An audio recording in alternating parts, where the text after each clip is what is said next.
Guys, today I'm just going to show you a neat way to rig up your Senko worm for bass fishing.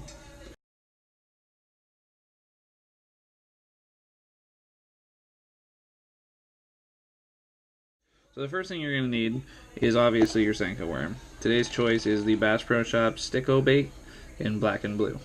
I also have a 4/0 wide gap Trocar, I believe. No, that might be my Gary. Anyway, just any kind of hook, your preference, doesn't really matter. I like the bigger ones because they get better hooks.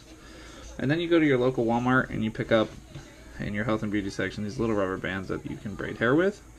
Don't get colored ones, only get the black ones. Seem to work a lot better. So what you're going to do, instead of just hooking it through the bait like you normally would in the middle and just let it dangle, it's a great technique, obviously. It's one of the best now. Take the rubber band and wrap it around the worm 2 to 3 times, depending on the rubber band size. You don't want it too tight because you'll cut through the worm eventually. And realistically, it doesn't have to be too tight. Like this one's probably a little too tight. I should have went 2 on this one. Each rubber band varies a little bit. And then you just line it up where you would normally hook the worm. And instead of hooking the worm, you actually just go under the rubber band. Okay?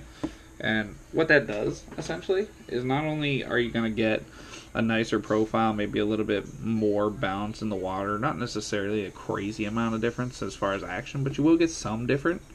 You're going to save a lot of baits doing this. So if you guys have the Senko Gary Yamamoto's, man, those things are expensive. They're not cheap. So it's nice to save as many as you possibly can. So when you catch a fish, 90% of the time, instead of this worm ripping off or breaking or whatnot, it's actually just going to run up the hook and up your line with the rubber band still on it. Generally, it'll rip off and fling off. You'll have to replace your worm after 1 catch, maybe 2 fish.